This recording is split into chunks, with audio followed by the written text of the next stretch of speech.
This is the 51st talk in the collection, and here it is entitled Not Sure, and it was previously published in Food for the Heart under the title of Not Sure, the Standard of the Noble Ones. And this was an informal talk given at Ajahn Chah's kuti to some monks and novices one evening in 1980. Not sure. There was once a Western monk, a student of mine. Whenever he saw Thai monks and novices disrobing, he'd say, "Oh, what a shame. Why do they do that? Why do so many of the Thai monks and novices disrobe?" He was shocked. He would get saddened at the disrobing of the Thai monks and novices because he had only just come into contact with Buddhism. He was inspired. He was resolute. Going forth as a monk was the only thing to do. He thought he'd never disrobe. Whoever disrobed was a fool. He'd see the Thais taking on the robes at the beginning of the rains retreat as monks and novices, and then disrobing at the end of it. He'd say, "Oh, how sad. I feel sorry for those Thai monks and novices. How could they do such a thing?" Well, as time went by, some of the Western monks began to disrobe, so he came to see it as something not so important after all. At first, when he'd just begun to practice, he was excited about it. He thought it was a really important thing to become a monk. He thought it would be easy. When people are inspired, it all seems to be so right and good. There's nothing there to gauge their feelings by, so they go ahead and decide for themselves. But they don't really know what practice is. Those who do know will have a thoroughly firm foundation within their hearts, but even so, they don't need to advertise it. As for myself, when I was first ordained, I didn't actually do much practice, but I had a lot of faith. I don't know why. Maybe it was there from birth. The monks and novices who went forth together with me all disrobed at the end of the rains. I thought to myself, "Hey, what is it with all these people?" However, I didn't dare say anything to them because I wasn't yet sure of my own feelings. I was too stirred up. But within me, I felt they were all foolish. It's difficult to go forth, easy to disrobe. These guys don't have much merit. They think that the way of the world is more useful than the way of Dhamma. I thought like this, but I didn't say anything. I just watched my own mind. I'd see the monks who'd gone forth with me disrobing one after the other. Sometimes they'd dress up and come back to the monastery to show off. I'd see them and think they were crazy, but they thought they looked really snappy. When you disrobe, you have to do this and that. I think to myself that way of thinking was wrong. I wouldn't say it though, because I myself was still an uncertain quantity. I still wasn't sure how long my faith would last. When my friends had all disrobed, I dropped all concern. There was nobody left to concern myself with. I picked up the Patimokkha, the Book of the Monks' Rules, and got stuck into learning that. There was nobody left to distract me and waste my time, so I put my heart into the practice.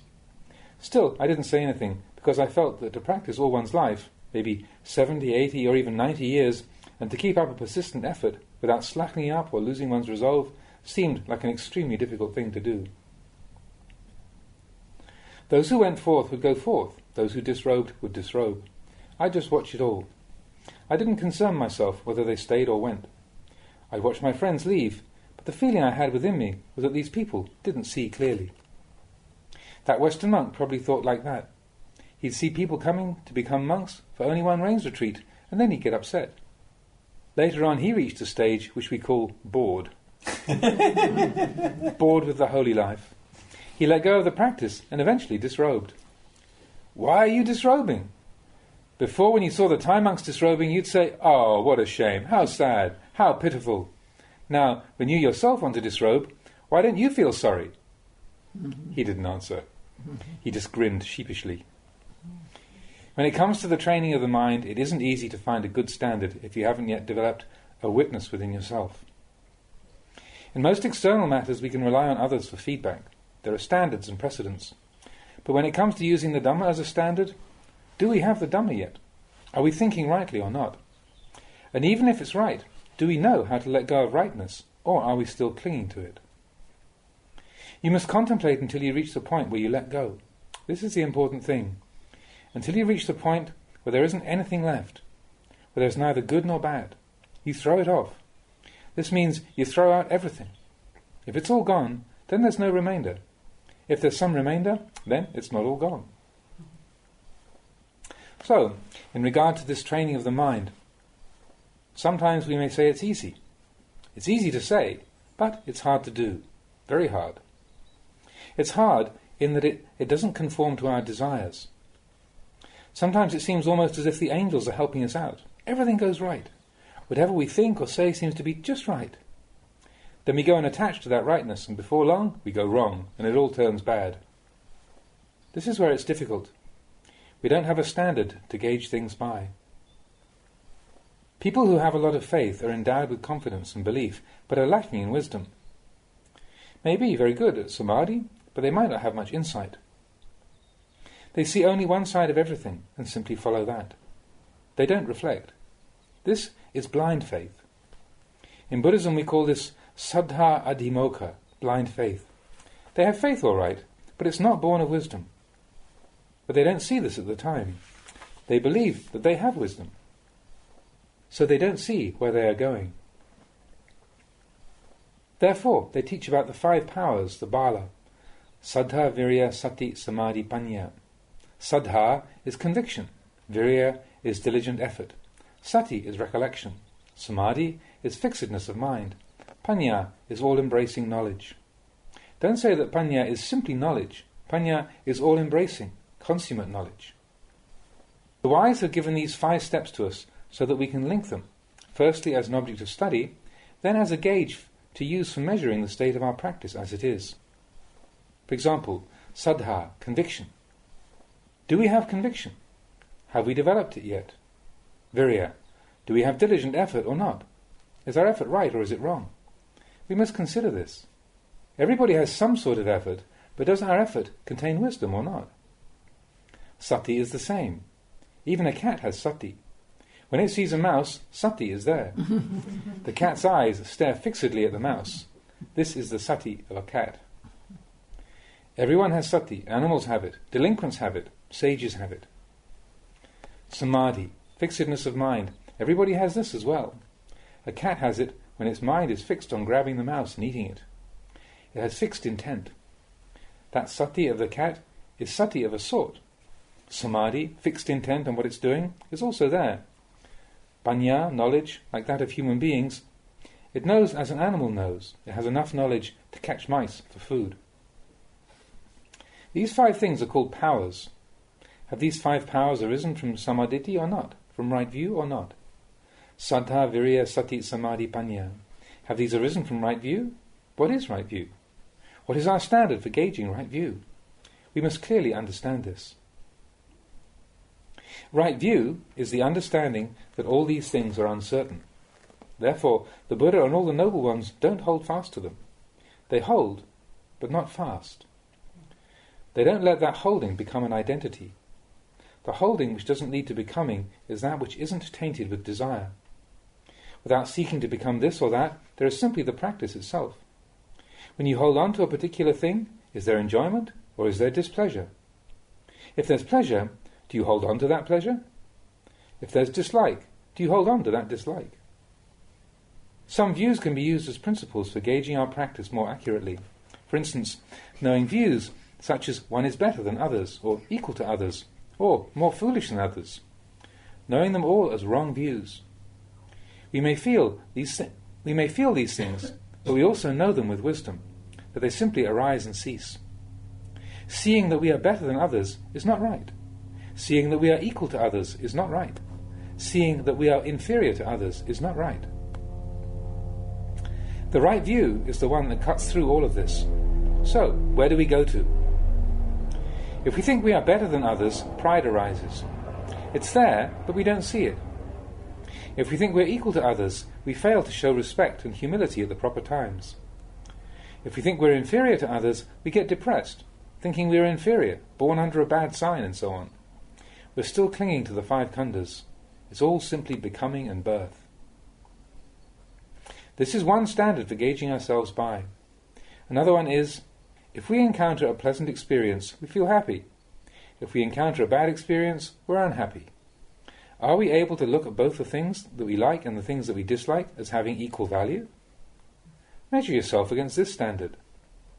In our everyday lives, in the various experiences we encounter, if we hear something which we like, does our mood change? If we encounter an experience which isn't to our liking, does our mood change? Or is the mind unmoved? Looking right here, we have our gauge. Just know yourself. This is your witness. Don't make decisions on the strength of your desires. Desires can puff us up into thinking that we're something that we're not. We must be very circumspect. There are so many angles and aspects to consider, but the right way is not to follow your desires, but the truth. We should know both the good and the bad, and when we know them, to let go of them. If we don't let go, we're still there. We still exist. We still have. If we still are, then there is a remainder. Becoming and a birth are in store. Therefore the Buddha said to judge only yourself. Don't judge others, no matter how good or evil they may be. The Buddha merely points out the way, saying, the truth is like this. Now, is our mind like that or not? For instance, suppose a monk took some things belonging to another monk. Then that other monk accused him, you stole my things. I didn't steal them, I only took them. So we ask a third monk to adjudicate. How should he decide? He would have to ask the offending monk to appear before the convened Sangha. Yes, I took it, but I didn't steal it. Or in regard to the other rules, such as parajika or sanghadisesa offences. Yes, I did it, but I didn't have intention. Can you believe that? It's tricky. If you can't believe it, all you can do is leave the onus with the doer. It rests on him. But you should know that we can't hide the things that arise in our minds. You can't cover them up, either the wrongs or the good actions either. Whether the actions are good or evil, you can't dismiss them simply by ignoring them, because these things tend to reveal themselves. They conceal themselves, they reveal themselves. They exist in and of themselves. They're all automatic. This is how things work. Don't try to guess at or speculate about these things. As long as there is still avijja, ignorance, they're not finished with. The chief privy councillor once asked me, Luang Por, is the mind of an anagami pure yet? It's partly pure. Eh? An anagami has given up sensual desire. How is his mind not yet pure? He may have let go of sensual desire, but there's still something remaining, isn't there? There's still avijja. If there's still something left, then there's still something left. It's like the bhikkhu's alms bowls. There are a large-sized large bowl, a medium-sized large bowl, a small-sized large bowl. Then a large-sized medium bowl, a medium-sized medium bowl, and a small-sized medium bowl. Then there's a large-sized small bowl, a medium-sized small bowl, and a small-sized small bowl. No matter how small it is, there's still a bowl there, right? That's how it is with this. Sotapanna, Sakadagami, Anagami. They've all given up certain defilements, but only to their respective levels. Whatever still remains, those noble ones don't see. If they could, then they'd all be arahants. They still can't see all. Avijja is that which doesn't see. If the mind of the anagami was completely straightened out, he wouldn't be an anagami. He'd be fully accomplished. But there is still something remaining. Is his mind purified? Well, it is somewhat, but not 100%. How else could I answer? He said that later on he would come and question me about it further. He can look into it. The standard is there. Don't be careless. Be alert. The Buddha exhorted us to be alert. In regards to this training of the heart, I've had my moments of temptation too, you know. I've often been tempted to try many things, but they've always seemed like they're going astray of the path. It's really just a sort of swaggering in one's mind, a sort of conceit. Ditthi, views, and mana, pride, are there. It's hard enough just to be aware of these two things. There was once a man who wanted to become a monk here. He carried in his robes, determined to become a monk in memory of his late mother. He came into the monastery, laid down his robes, and without so much as paying respects to the monks, started walking meditation right in front of the main hall, back and forth, like he was really going to show his stuff. I thought, oh, so there are people around like this too. This is called Saddha Adhimokkha, blind faith. He must have determined to get enlightened before sundown or something. He thought it would be so easy. He didn't look at anybody else, he just put his head down and walked as if his life depended on it. I just let him carry on, but I thought, oh man, you think it's that easy or something? In the end, I don't know how long he stayed, but I don't think he even ordained. As soon as the mind thinks of something, we send it out. Send it out every time. We don't realize that it's simply the habitual proliferation of the mind. It disguises itself as wisdom and waffles off into minute detail. This mental proliferation seems very clever. If we didn't know, we'd mistake it for wisdom. But when it comes to the crunch, it's not the real thing. When suffering arises, where is that so-called wisdom then? Is it of any use? It's only proliferation after all. So, stay with the Buddha. As I've said before many times, in our practice we must turn inwards and find the Buddha. Where is the Buddha? The Buddha is still alive to this very day. Go in and find him. Where is he? At Anicang. Go in and find him there. Go and bow to him. Anicang. Uncertainty. You can stop right there for starters. If the mind tries to tell you, I'm a Sotapanna now, go and bow to the Sotapanna. He'll tell you himself, it's all uncertain. If you meet a Sakadagami, go and pay respects to him. When he sees you, he'll simply say, not a sure thing. If there's an Anagami, go and bow to him. He'll tell you only one thing, uncertain. If you even meet an Arahant, go and bow to him. He'll tell you even more firmly, it's all even more uncertain. You'll hear the words of the noble ones. Everything is uncertain. Don't cling to anything. Don't just look at the Buddha like a simpleton. Don't cling to things, holding fast to them without letting go. Look at things as functions of the apparent, and then send them on to transcendence. That's how you must be. There must be appearance, and there must be transcendence. So I say, go to the Buddha. Where is the Buddha? The Buddha is in the Dhamma. All the teachings in this world can be contained in this one teaching, Anicang. Think about it. I've searched for over 40 years as a monk, and this is all I could find. That and patient endurance. This is how to approach the Buddha's teaching. Anicang, it's all uncertain. No matter how sure the mind wants to be, just tell it, not sure. Whenever the mind wants to grab onto something as a sure thing, just say, it's not sure, it's transient. Just ram it down with this. Using the Dhamma of the Buddha, it all comes down to this. It's not that it's merely a momentary phenomenon. Whether standing, walking, sitting or lying down, you see everything in this way. Whether liking arises or dislike arises, you see it all in the same way. This is getting close to the Buddha, close to the Dhamma. Now I feel that this is a more valuable way to practice. All my practice from the early days up to the present time has been like this. I didn't actually rely on the scriptures, but then I didn't disregard them either. I didn't rely on a teacher, but then I didn't exactly go it alone. My practice was all neither this nor that. Frankly, it's a matter of finishing off, that is, practicing to the finish by taking up the practice and then seeing it to completion, seeing the apparent and also the transcendent. I've already spoken of this, but some of you may be interested to hear it again. If you practice consistently and consider things thoroughly, you'll eventually reach this point. At first, you hurry to go forward, hurry to come back, and hurry to stop. You continue to practice like this until you reach the point where it seems that going forward is not it, coming back is not it, and stopping is not it either. It's finished. This is the finish. Don't expect anything more than this. It finishes right here. Hinasavo, one who is completed. He doesn't go forward, he doesn't retreat, and he doesn't stop. There's no stopping, no going forward, and no coming back. It's finished. Consider this. Realize it clearly in your own mind. Right there, you'll find that there is really nothing at all.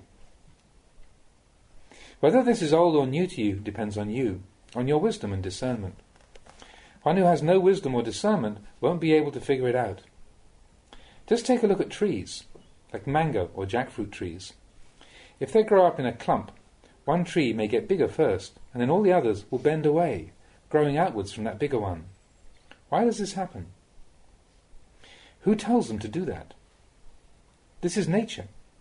Nature contains both the good and the bad, the right and the wrong. It can either incline to the right or incline to the wrong. If we plant any kind of trees at all, close together, the trees which mature later will branch away from the bigger tree.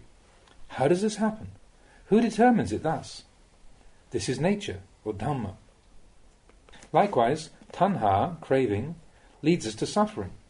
Now if we contemplate it, it'll lead us out of desire. We will outgrow tanha. By investigating tanha, we'll shake it up, making it gradually lighter and lighter until it's all gone. The same as the trees. Does anybody order them to grow the way they do? They can't talk or move around, and yet they know how to grow away from obstacles. Wherever it's cramped and crowded and growing is difficult, they bend outwards. Right here is Dhamma. We don't have to look at a whole lot. One who is astute will see the Dhamma in this. Trees by nature don't know anything. They act on natural laws. Yet they do know enough to grow away from danger, to incline towards a suitable place. Reflective people are like this. We go forth into the homeless life because we want to transcend suffering. What is it that makes us suffer? If we follow the trail inwards, we'll find out. That which we like and that which we don't like are suffering. If they're suffering, then don't go so close to them. Do you want to fall in love with conditions or hate them? They're all uncertain. When we incline towards the Buddha, all this comes to an end. Don't forget this. And patient endurance. Just these two are enough. If you have this sort of understanding, this is very good. Actually, in my own practice, I didn't have a teacher to give as much teachings as all of you get from me. I didn't have many teachers. I ordained in an ordinary village temple and lived in village temples for quite a few years. In my mind, I conceived the desire to practice. I wanted to be proficient. I wanted to train. There wasn't anybody giving any teaching in those monasteries, but the inspiration to practice arose. I travelled and I looked around. I had ears, so I listened. I had eyes, so I looked. Whatever I heard people say, I tell myself, not sure. Whatever I saw, I told myself, not sure. Or when the tongue contacted sweet, sour, salty, pleasant or unpleasant flavours, or feelings of comfort or pain arose in the body, I tell myself, this is not a sure thing.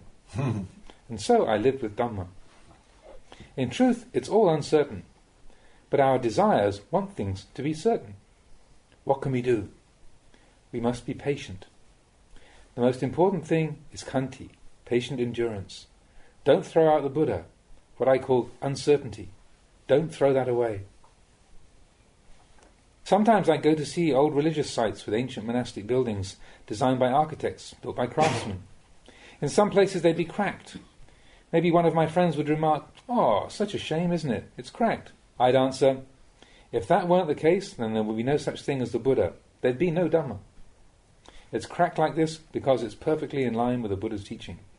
Really, down inside, I was also sad to see those buildings cracked, but I'd throw off my sentimentality and try to say something that would be of use to my friends and to myself. Even though I also felt that it was a pity, still I tended towards the Dhamma.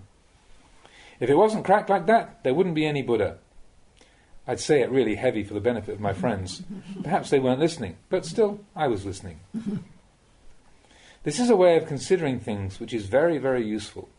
For instance, say someone were to rush in and say, "Luang Por, do you know what so-and-so just said about you?" Or, "He said such and such about you." Maybe you even start to rage. As soon as you hear words of criticism, you start getting these moods every step of the way. As soon as we hear words like this, we may start getting ready to retaliate. But on looking into the truth of the matter, we may find that, no, they'd said something else after all. And so it's another case of uncertainty. So why should we rush into and believe things? Why should we put our trust so much in what others say? Whatever we hear, we should take note of, be patient, look into the matter carefully, and stay straight. It's not that we write whatever pops into our heads as some sort of truth. Any speech which ignores uncertainty is not the speech of a sage. Remember this. Whatever we see or hear, be it pleasant or sorrowful, just say, "This is not sure." Say it heavy to yourself. Hold it all down with this. Don't build up those things into major issues. Just keep them all down to this one. This point is the important one. This is the point where defilements die. Practitioners shouldn't dismiss it. If you disregard this point, you can expect only suffering, expect only mistakes. If you don't make this as a foundation for your practice, you're going to go wrong. But then you'll come right again later on, because this principle is really a good one. Actually, the real Dhamma, the gist of what I've been saying today, isn't so mysterious. Whatever you experience is simply form, simply feeling, simply perception, simply volition, and simply consciousness. There are only these basic qualities. Where is there any certainty within them? If we come to understand the true nature of things like this, lust, infatuation and attachment fade away. Why do they fade away? Because we understand, we know. We shift from ignorance to understanding. Understanding is born from ignorance. Knowing is born from unknowing. Purity is born from defilement. It works like this. Not discarding anicca, the Buddha. This is what it means to say that the Buddha is still alive. To say that the Buddha has passed away into Nibbana is not necessarily true. In a more profound sense, the Buddha is still alive. It's much like how we define the word bhikkhu. If we define it as one who asks, that is, one who is living dependent on the generosity of others, the meaning is very broad. We can define it in this way, but to use this definition too much is not so good. We don't know when to stop asking. If we were to define this word in a more profound way, we would say a bhikkhu is one who sees the danger of samsara. Isn't this more profound? It doesn't go in the same direction as the previous definition. It runs much deeper. The practice of Dhamma is like this. If you don't fully understand it, it becomes something else again. When it's fully understood, then it becomes priceless. It becomes a source of peace. When we have sati, we are close to the Dhamma. If we have sati, we will see anicca, the transience of all things. We'll see the Buddha and transcend the suffering of samsara. If not now, then sometime in the future. If we throw away the attribute of the noble ones, the Buddha or the Dhamma, our practice will become barren and fruitless. We must maintain our practice constantly, whether we're working or sitting or simply lying down. When the eye sees form, the ear hears sound, the nose smells an odour, the tongue tastes a flavour, or the body experiences sensation. In all things, don't throw away the Buddha. Don't stray from the Buddha. This is how to be one who has come close to the Buddha, to be one who reveres the Buddha constantly. We have ceremonies for revering the Buddha, such as chanting in the morning, Arahang Samma Sambuddho Bhagava. This is one way of revering the Buddha, but it's not revering the Buddha in such a profound way as I've described here. It's the same with the word bhikkhu. If we define it as one who asks, then they keep on asking because it's defined like that. To define it in the best way, we should say bhikkhu, one who sees the danger of samsara. Revering the Buddha is the same. Revering the Buddha by merely reciting Pali phrases as a ceremony in the mornings and evenings is comparable to defining the word bhikkhu as one who asks. If we incline towards anicca, dukkha and anatta, whenever the eye sees form, the ears hear sound, the nose smells an odour, the tongue tastes a flavour, the body experiences sensation, or the mind cognizes mental impressions, at all times, this is comparable to defining the word bhikkhu as one who sees the danger of samsara. It's so much more profound, cuts through so many things. If we understand this teaching, we will grow in wisdom and understanding. This is called patipada. Develop this attitude in the practice and you'll be on the right path. If you think and reflect in this way, even though you may be far from your teacher, you will be close to him. If you live close to the teacher physically, but your mind has not yet met him, you'll spend your time either looking for his faults or adulating him. If he does something which suits you, you say he's good. And that's as far as your practice goes. You won't achieve anything by wasting your time looking at someone else. But if you understand this teaching, you can become a noble one in the present moment. That's why this year, 25-22, 1979, I've distanced myself from my disciples, both old and new, and not given much teaching, so that you can all look into things for yourselves as much as possible. For the newer monks, I've already laid down the schedule and rules of the monastery, such as don't talk too much, don't transgress the existing standards, the path to realization, fruition and nibbana. Anyone who transgresses these standards is not a real practitioner, not one who has a pure intention to practice.